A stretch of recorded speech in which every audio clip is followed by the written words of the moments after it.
Ya, kita akan baca, saya akan baca ya. Matius pasal 5 ayat 10 sampai 12. Berbahagialah orang yang dianiaya oleh sebab kebenaran, karena merekalah yang mempunyai kerajaan surga. Berbahagialah kamu jika karena aku kamu dicela dan dianiaya, dan kepadamu difitnahkan segala yang jahat. Bersukacita dan bergembiralah, karena upahmu besar di surga. Sebab demikian juga telah dianiaya nabi-nabi yang sebelum kamu. Puji Tuhan. Saudara yang kasih, ini adalah khotbah Tuhan Yesus di bukit ya.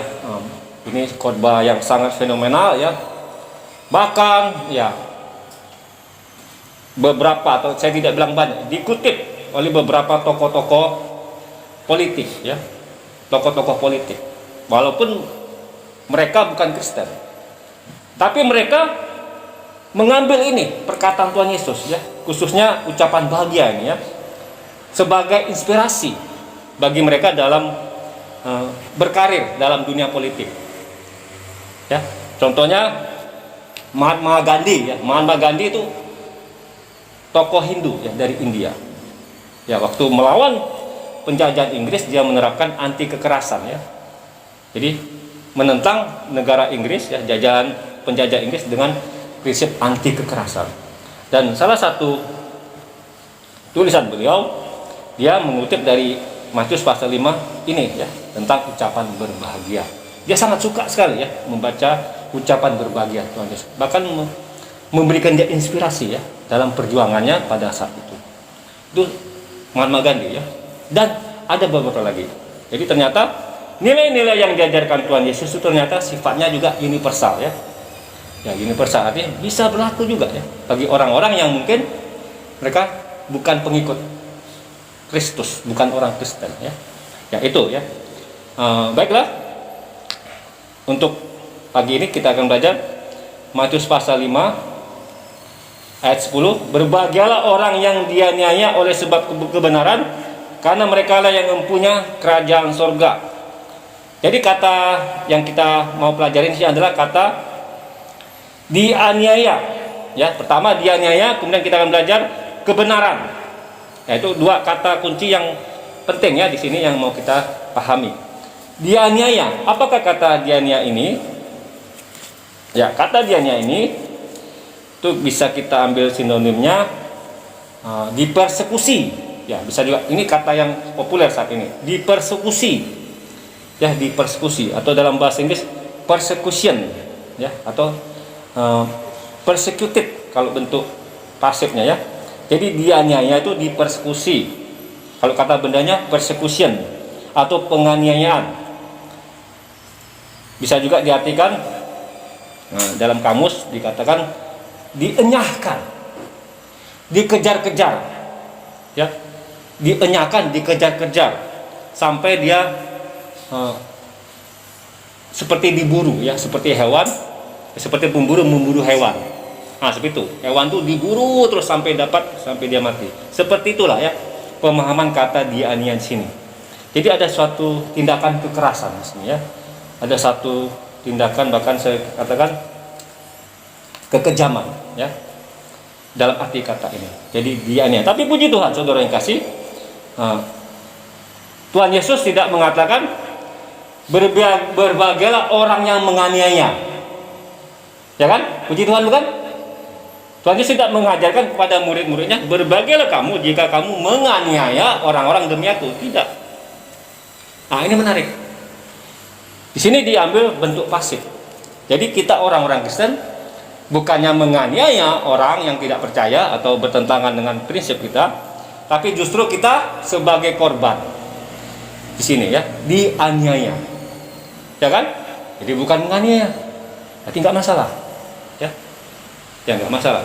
Yang penting kita bukan sebagai subjek pelaku kekerasan kepada orang. Kalau kita memang jadi korban di sini, ya itulah kehendak Tuhan. Itu ya. Jadi dianiaya, dibentuk pasif di sini ya. Kemudian kata kebenaran di kaiosune ya dari bahasa Yunani, itu righteousness dari bahasa Inggris. Itu kebenaran yang bersumber dari Allah. Jadi kebenaran yang sifatnya ilahi, sumbernya dari Tuhan, sumbernya dari Allah. Ya, bisa kita katakan firman Tuhan. Nilai-nilai yang berdasarkan kebenaran firman Tuhan. Ya, jadi bisa kita gabungkan dianiaya oleh kebenaran, artinya ketika orang Kristen itu dianiaya, ya didera, mungkin diperlakukan secara tidak baik, secara kasar, karena orang Kristen itu lebih mentaati kebenaran, lebih mentaati firman Tuhan, menolak untuk berbuat dosa, tetap menjaga hati nuraninya sesuai dengan maksud Tuhan, dengan akibat dianiaya. Nah, seperti itu ya. Jadi dua kata digabungkan seperti itu. Kata dianiaya, saya seperti katakan itu bentuk pasif. Ya, ternyata ada bentuk pasif juga, bentuk pasif perfect. Ya, ini menarik, dalam grammar bentuk perfect berarti telah melakukan suatu kegiatan, bukan belum, telah. Jadi telah dilakukan, telah terjadi. Jadi menarik kalau kita grammar dari kata aslinya, karena dia bentuk pasif perfect, ternyata terjemahan yang lebih grammar ya, sesuai grammar, yaitu berbahagialah orang yang telah dianiaya. Jadi ada kata telahnya. Berbahagialah orang yang telah dipersekusi ya, oleh sebab kebenaran. Jadi kata telah ini saja saya pikir ini dalam, saudara kasih. Satu, memiliki arti mengalami penganiayaan sebagai murid Kristus adalah suatu pengalaman rohani yang pasti dialami. Karena kata telah dialami ya, pasti dialami. Mau ditekankan di situ ya. Jadi penganiayaan sebagai murid Kristus adalah, orang bilang mengatakan harga ya, harga yang harus dibayar bagi seorang murid Kristus. Penganiayaan bagi orang Kristen adalah suatu juga kenyataan, reality ya, suatu realitas yang memang kita akan hadapi, bahkan telah hadapi selama mungkin Bapak Ibu Saudara yang kasih sebagai orang Kristen. Cuman kita tidak tahu seberapa tingkat ekstrimnya ya, derajat kekerasannya seperti apa ya. Bapak Ibu lah yang lebih mengerti ya, saya juga lebih tidak tahu ya, seberapa penganiayaan yang saudara-saudara yang sudah alami ketika menjadi orang Kristen. Mungkin ada yang sedang atau kecil, sedang atau yang berat ya, masing-masing kita bisa menilai. Jadi saudara yang kasih, pengajaran Tuhan Yesus ini sangat penting ditekankan saat ini ya. Kenapa? Yesus dalam ayat ini berbicara apa adanya. Yesus dalam ayat ini berbicara, tidak berbicara yang manis-manis, yang enak didengar kepada murid-muridnya, bahkan kepada kita.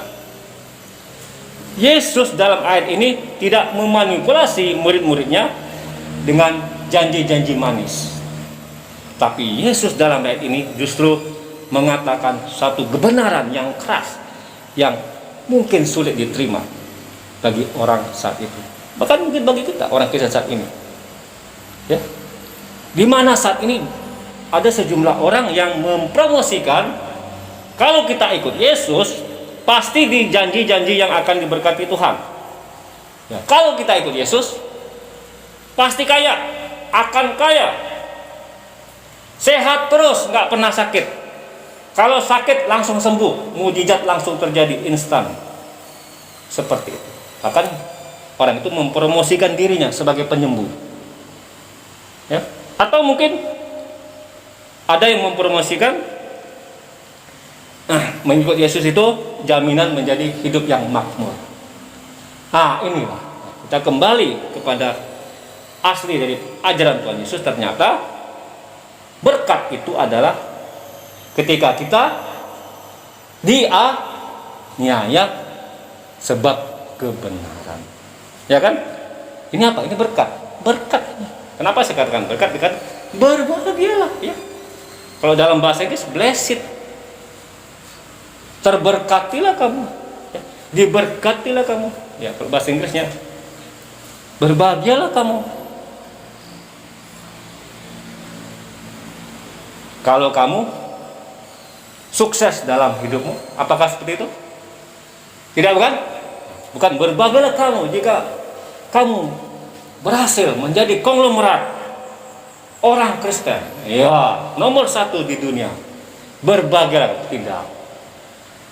Tuhan Yesus tidak mengajarkan seperti itu. Tapi Tuhan Yesus mengajarkan satu berkat yang spesial, ya, satu berkat yang unik, satu berkat yang mungkin tidak seorang pun mau kalau bisa menolak. Ada seorang pengkhotbah dalam bahasa Inggris membuat judul dari Matius pasal 5 ayat 10. Dia buat judulnya bagus juga, saudara kasih. Judulnya seperti ini. Berkat yang tidak seorang pun inginkan. Dia bilang gitu.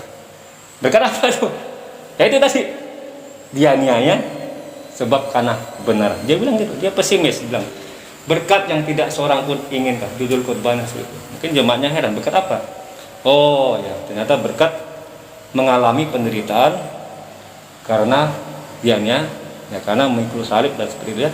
Ikut Yesus, sangkal diri dan ikul salib. Jadi saya mau mengubah persepsi kita. Ini bukan suatu yang ya, negatif, tapi ini berkat, ya, berkat bagi kita semua yang kalau kita mengaku sebagai murid Yesus. Puji Tuhan, amin. Kita mau diberkati seperti ini ya. Karena ini Tuhan Yesus sendiri yang berbicara ya. Jadi faktanya seperti apa? Apakah yang Tuhan Yesus ajarkan itu terjadi? Ternyata para murid Yesus pada situ mentaati apa yang diajarkan Tuhan Yesus, bahkan terjadilah seperti yang dikatakan Tuhan Yesus. Yaitu dari 12 murid Yesus pada saat itu, inti 12 murid itu hampir semuanya dianiaya sampai martir. Martir artinya mati karena iman, bukan mati karena berbuat jahat, tapi hanya karena imannya dia ikut Yesus, dia dibunuh, dipenjara. Jadi dari 12 murid, 11 itu menurut sejarah, ya, catatan sejarah itu martir semua. Ada seperti Petrus disalib terbalik ya, Andreas disalib bentuk silang, dan lain-lainnya. Ada yang katanya dibakar segala macamnya. Jadi seperti itu, pokoknya mati dianya menderita karena Yesus. Bahkan sampai sejarah kekristenan ya, saudara kasih, sampai abad ketiga Masehi ya, tahun 300, ketika kekristenan belum menjadi agama negara ya di Roma di sana, di zaman Konstantinopel ya. Itu 300 tahun itu martir-martir Kristen, wah, ribuan. Ya, sampai pada satu masa kekristenan diterima sebagai agama resmi di Konstantinopel ya. Pada sebelumnya ditolak, dianiaya, tapi pada abad ketiga dan seterusnya diterima menjadi agama resmi dari kerajaan di situ. Nah itu, jadi itulah sejarah kekristenannya seperti itu. Ada yang bilang juga darah para martir itu adalah benih gereja. Ada yang bilang seperti itu. Ya. Jadi itulah satu kenyataan sejarah yang kita harus terima, dan memang begitulah ya, apa adanya ya, yang Tuhan Yesus ajarkan kepada kita. Jadi kita harus menerima itu. Tapi tenang saudara yang kasih, ya, Tuhan Yesus juga akan memberikan janji kepada kita semua. Nanti kita akan lihat pada Matius pasal 5 ayat 12. Kita akan melanjutkan. Mengapa kita dianiaya? Mengapa murid Yesus dianiaya? Nah, ini pertanyaan mengapa? Ya tentunya karena tidak mau berbuat dosa ya, karena mau tetap jaga hatinya sesuai dengan kebenaran firman Tuhan, atau sederhananya karena mencintai Tuhan Yesus ya. Dalam bacaan kita akan baca mengapa kita atau orang Kristen murid Yesus dianiaya. Itu pertama, dalam Matius pasal 5 ayat 10 dikatakan, berbahagialah orang yang dianiaya oleh sebab. Jadi sebab, jadi alasannya itu kebenaran. Ya, kita sudah tahu kebenaran berarti segala sesuatu nilai-nilai kebenaran yang sumbernya dari Tuhan, ya, firman Tuhan dan sebagainya. Jadi karena kebenaran, dan juga dikatakan masih nyambung, yaitu pada Matius pasal 5 ayat 11 saya akan bacakan, berbahagialah kamu jika karena aku, Ya, aku sini ya. Aku itu siapa? Tuhan Yesus. Jadi ternyata kebenaran dan aku ini saling berkaitan ya. Kebenaran ya berhubungan dengan Tuhan Yesus. Tuhan Yesus ya berhubungan dengan kebenaran. Ya, tidak bisa kita pisah-pisahkan. Jadi itu ya, karena bukan karena segala sesuatu yang kita lakukan yang jahat kita menderita, tapi karena kebenaran. Kebenaran yang di mata Tuhan, yang di mata Allah, yang kita pertahankan, kita lakukan, belum tentu disenangi oleh dunia ini. Belum tentu ya, bisa saja, tapi belum tentu. Ada risiko juga kita mengalami penolakan. Jadi kalau kita mau hidup benar, sesuai firman Tuhan di tengah lingkungan yang mungkin tidak sesuai dengan firman Tuhan, risikonya memang kita bisa akan mengalami penolakan, penganiayaan, bahkan persekusi kalau secara ekstrimnya, sampai ekstrimnya mungkin secara fisik, bahkan tidak hanya kata-kata menghina, tapi juga secara fisik kita mengalami penganiayaan. Nah, mungkin dalam contoh yang sederhana ya, dalam kehidupan kita sehari-hari,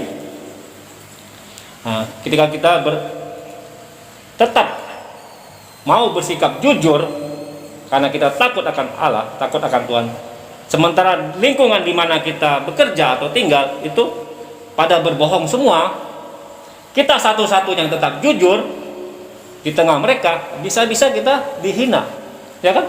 Bisa-bisa kita diejek, bisa-bisa kita dilecehkan, dibully. Mungkin dia bilang, berkata, kalau kamu jujur, kapan kamu kaya? Ada ngomong seperti itu? Gak ada orang jujur di dunia ini, ya. Mereka memberi kata-kata yang membuat kita lemah semangat untuk tetap jujur. Seperti itu ya. Dan orang itu tetap jujur, dan tetap jujur. Ya, ada beberapa cerita orang itu bisa dikucilkan, ya, orang itu bisa, ya, kalau perlu nggak kelihatan lagi di situ, ya, seperti itu. Tapi itulah ya risiko bagi kita. Yang penting kita tetap jaga hati nurani kita benar di mata Tuhan, meskipun itu tidak menyenangkan orang banyak. Ya, ya juga kita akan lihat kita dianiaya oleh karena aku. Jadi aku karena Kristus. Ya, karena Kristus. Rasul Paulus sudah menuliskan ini ya. Rasul Paulus mengingatkan kepada Timotius muridnya mengenai konsekuensi ketika ibadah pada Tuhan Yesus. Itu ada risiko. 2 Timotius pasal 3 ya, ayat 12. 2 Timotius. Bapak Ibu Saudaraku yang kasih, mungkin sudah tahu ya ini ya, pernah dengar ya. 2 Timotius pasal 3 ya, ayat yang ke-12 ya. 2 Timotius pasal 3 ayat 12 ini adalah surat Rasul Paulus kepada muridnya Timotius, seorang pemimpin jemaat pada saat itu. Sini dikatakan, memang setiap orang yang mau hidup beribadah di dalam Kristus Yesus akan menderita aniaya. Ya kan? Jadi benar. Seperti rumus nih. Suatu istilah ini nih, suatu kebenaran yang seperti ya begitu, yang tidak bisa ditolak. Seperti rumus. Memang setiap orang yang mau hidup beribadah di dalam Kristus Yesus hasilnya akan menderita aniaya. Seperti 1 tambah 1 sama dengan 2. Seperti itu ya. Hasilnya memang jadi seperti itu, seperti rumus. Jadi kalau kita mau hidup beribadah di dalam Yesus Kristus, hasilnya akan menderita aniaya. Masalahnya kita mau dalami juga hidup beribadah itu seperti apa ya, sehingga terjadi penganiayaan ya. Nah, itu lebih dalam lagi ya. Hidup beribadah berarti suatu gaya hidup yang total ya pada Tuhan, tunduk kepada Tuhan, yang tidak mau kompromi. Bukan sekedar hidup beribadah kita hari Minggu ke gereja. Nah, itu saya kira lebih dalam dari itu ya. Nah, lebih dalam dari itu sehingga timbul penganiayaan ya. hidup beribadah di dalam Yesus Kristus. Itu lebih dalam sebenarnya ini ya. Jadi hidup yang benar-benar ya, sepenuhnya tunduk kepada kehendak Tuhan. Bukan semata-mata kita melakukan kewajiban agama ya. Seperti itu ya. Sehingga ada penganiayaan ya. Oke, untuk ayat tadi di sini dikatakan, kita akan kembali kepada Matius pasal 5 ayat 11. Berbahagialah kamu jika karena aku ya. Jadi yang kedua adalah karena aku. Tadi kebenaran. Jadi sama saja, kebenaran dan aku itu berhubungan dengan Tuhan Yesus. Kamu dicela dan dianiaya dan kepadamu difitnahkan segala yang jahat. Kata kamu, jadi berbahagialah kamu. Jadi ayat 3 sampai 9 di situ orang-orang ya. Yesus berbicara orang ketiga. Tapi di sini Yesus bicara orang kedua, berbahagialah kamu. Lebih tegas lagi. Ini lebih pribadi, ya, lebih personal. Kamu, siapa kamu? Ya, engkau, murid-muridku. Ya, kita orang-orang percaya. Jadi lebih pribadi. Kamu. Berarti kita semua, saya juga. Karena kata dianiaya di sini dan kepadamu dipindahkan segala jahat, kita akan melihat apa saja ya bentuk-bentuk penganiayaan itu. Ya. Matius pasal 5 ayat 11 sudah ada ya, beberapa kita lihat bentuk-bentuk penganiayaan. Nanti kita akan lihat lebih spesifik lagi Ibrani pasal 11. Tapi nanti kita lihat di sini. Berbahagialah kamu jika karena aku kamu dicela. Ini kata dicela. Dalam bahasa Inggrisnya itu insult. Dicela, dihina. Kalau sekarang mungkin lebih populer dibully. Ya, dibully. Artinya penganiayaan secara verbal, omongan. Ya. Kata-kata yang menyakitkan hati kita. Mungkin dia tidak mukul kita. Tidak nonjok kepala kita karena kita memberitakan Injil, atau karena kita setia memuji Tuhan, mungkin ya seperti itu ya. Tapi dia ngomong mencela. Ya, mengejek seperti itu ya, kata-kata yang kasar yang menyakitkan hati kita. Oke? Nah, kemudian juga di sini kan dianiaya ini bisa diartikan juga secara fisik. Ya. Ekstrimnya bisa sampai martir tadi ya, di penjara dan martir. Kemudian ini ada kata difitnah. Nah, sama tadi, kalau dicela itu dianiaya secara kata-kata yang kasar ya, menyakitkan hati, dibully. Ini difitnah, saudaraku, difitnahkan segala yang jahat. Jadi kalau kita setia ikut Tuhan, sungguh-sungguh beribadah kepada Tuhan Yesus, bisa saja muncul fitnah. Ya. Orang saudara kita di sana bilang fitnah itu lebih kejam dari pembunuhan. Ya kan? Fitnah lebih kejam dari pembunuhan. Bayangin ya. Nah, kita difitnah. Yo, dia tuh gini-gini, dia itu penyembah setan misalnya. Dia penyembah Nyiro Kidul. Dia bilang gitu kan, padahal kita penyembah Yesus kan. Dia penyembah macam-macam, fitnah. Oke.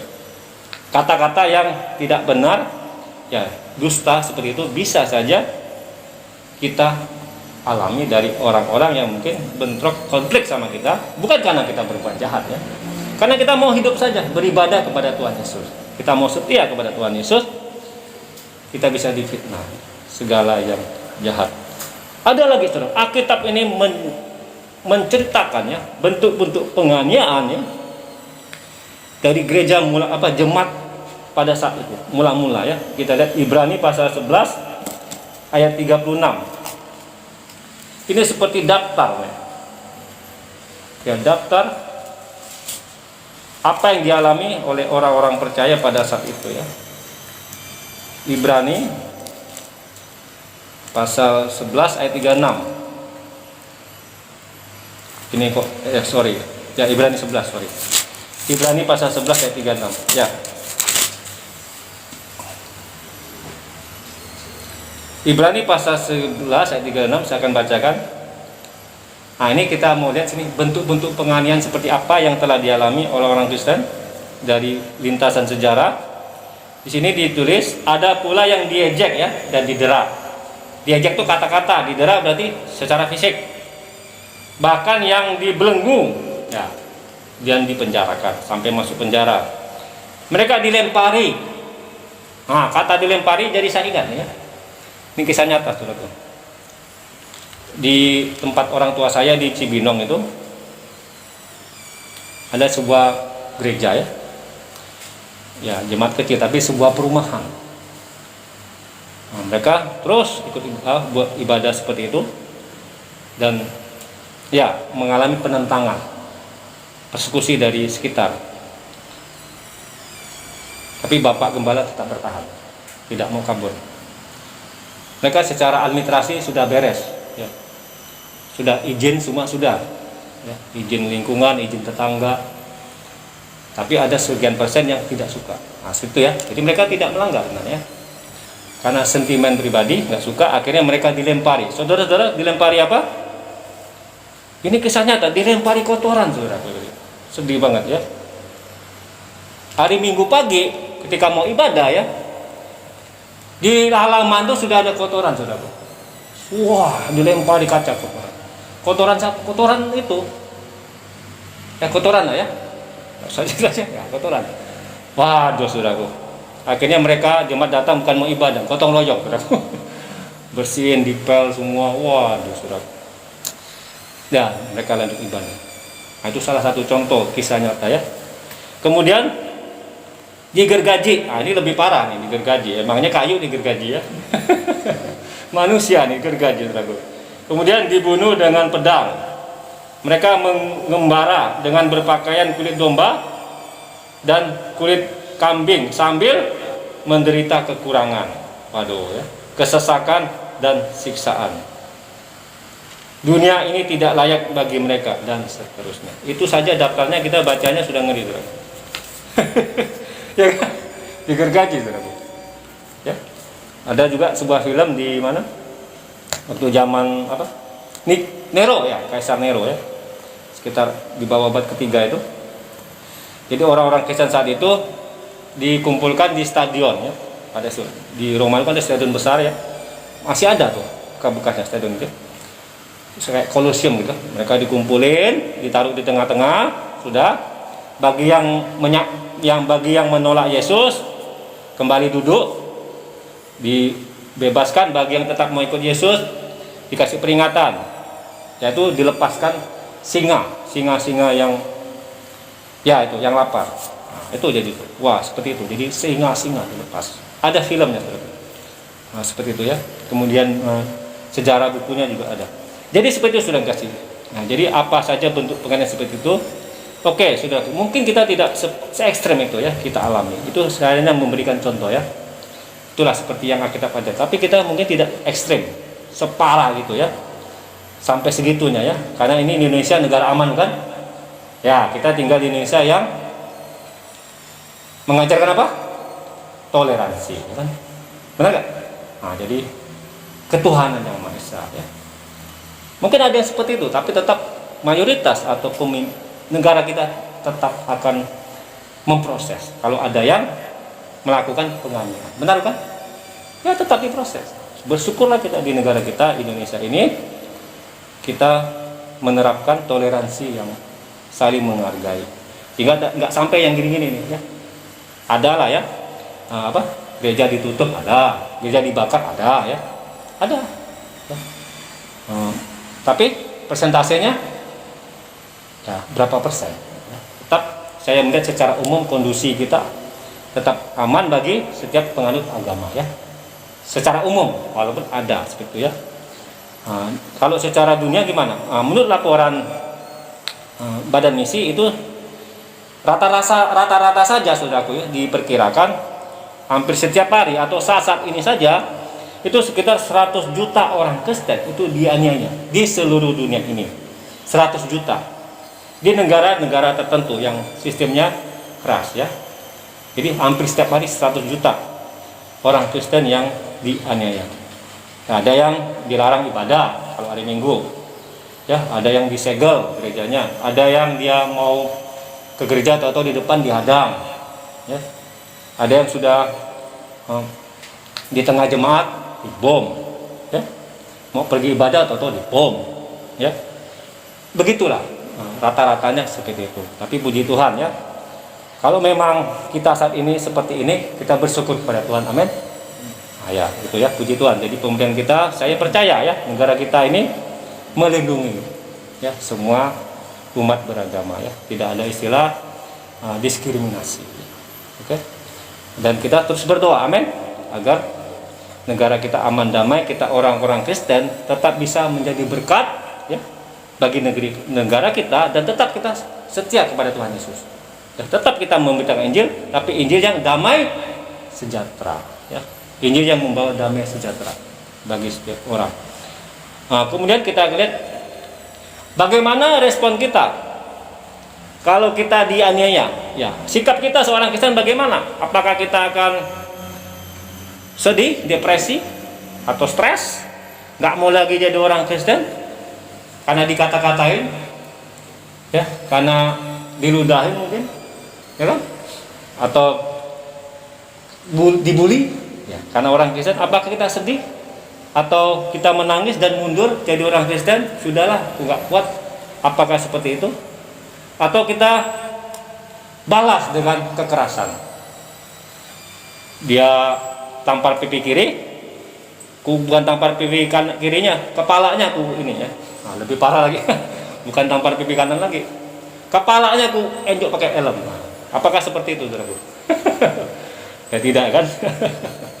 Ya, kita balas dengan kasih, tentu kan? Ya, kita balas dengan kasih dan mendoakan orang yang menjadi musuh kita ya. Kita kasih dan mendoakan, jangan balas dengan kekerasan. Di sini dikatakan bagaimana respon kita mengalami penganiayaan seperti itu, sikap kita. Tuhan Yesus mengajarkan begini, saudaraku. Matius pasal 5 ayat 12 dikatakan, bersukacita dan bergembiralah, karena upahmu besar di surga. Sebab demikian juga telah dianiaya nabi-nabi yang sebelum kamu. Jadi sikap kita ini suatu paradoks, sepertinya bertentangan. Bagaimana kita bisa bersukacita kalau dianiaya, ya kan? Bagaimana bisa bergembira kalau ku dilecehkan seperti itu, ku dibully karena ku ikut Yesus? Bagaimana? Ya, seperti itulah Tuhan Yesus ajar, bersukacita dan bergembiralah, ya. Jadi saya kira bersukacita dan gembiralah bukan berarti kita pura-pura tersenyum, bukan berarti kita hahaha walaupun dihina, dilecehkan, dianiaya, bukan. Bersukacita bergembira itu sikap hati ya, batin kita yang memandang semua itu secara positif, gitu ya. Tidak mesti kita pura-pura menahan penderitaan, tidak usah ya. Kita memang mungkin mengalami pikul salib itu memang berat, kita nggak usah pura-pura merasa enak ya, nggak usah ya. Memang itu berat. Rasul Paulus nggak pura-pura. Paulus nggak bilang aman semua jemaat, waktu dia bilang aman, lancar, ku baik-baik saja, kata Paulus. Enggak, saudaraku, dia ceritakan semua kesusahannya, kelaparannya, ketelanjangannya, sampai ya dicambuknya berapa kali, ceritain semua. Dia nggak pura-pura kuat, nggak pura-pura seperti pahlawan hero yang super, enggak. Paulus apa adanya.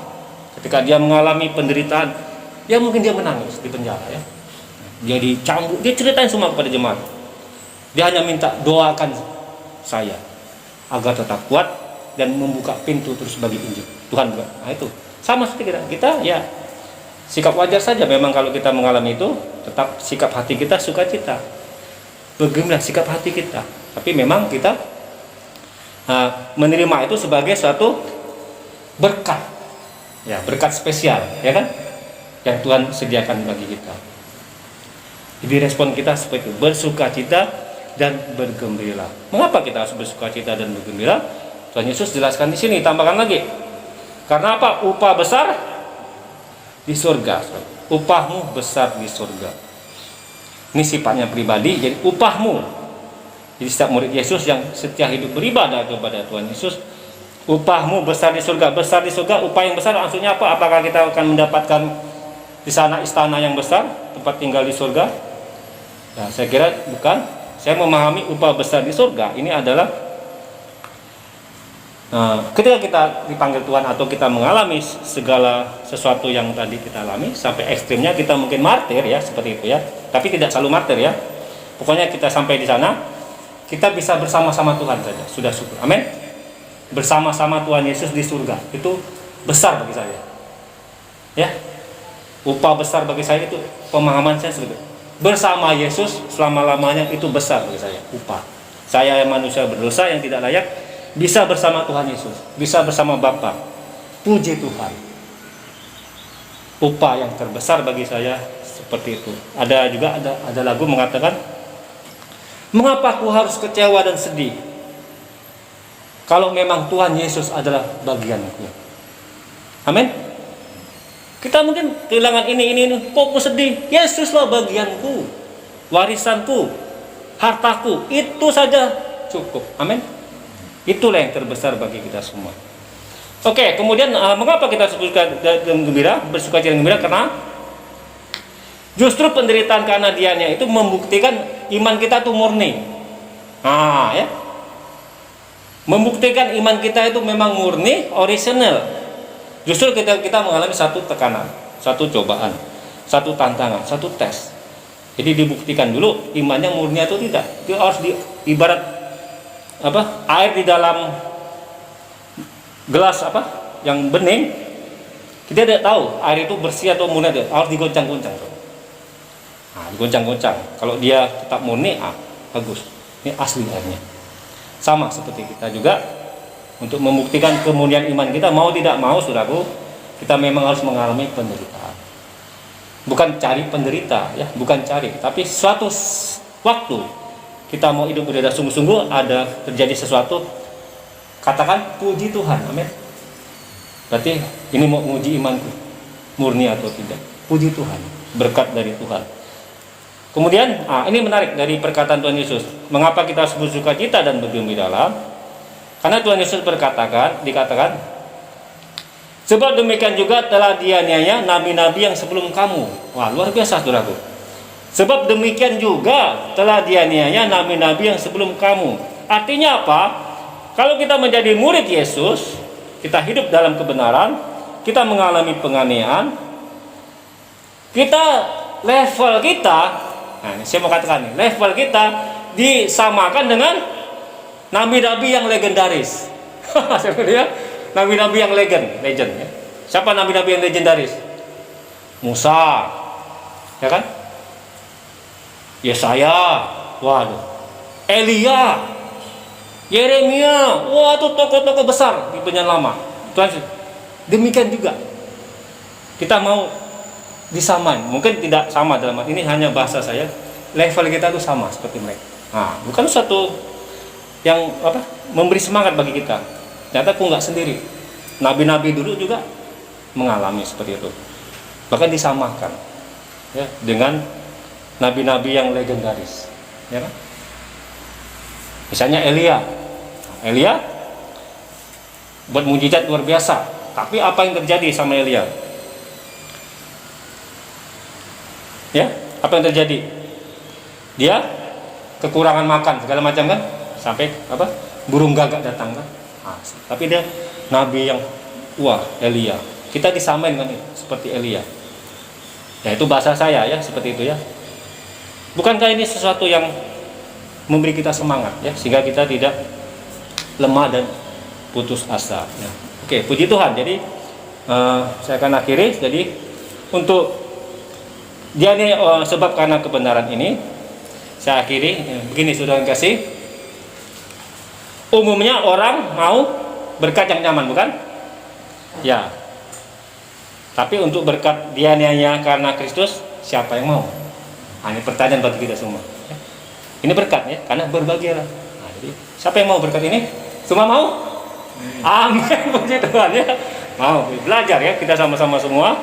Kita mau terima ini juga. Tidak hanya yang baik juga ya, tapi yang sepertinya tidak baik. Tapi ini baik, sangat the best untuk membuktikan iman kita benar-benar cinta pada Tuhan Yesus. Padahal berkat inilah yang membuktikan kemurnian iman kita kepada Yesus. Dan kita berdoa, Roh Kudus menolong kita semua agar kita semakin cinta Yesus, ya. Walau badai silih berganti menerpa kita semua. Amin. Jadi semakin cinta Yesus. Puji Tuhan.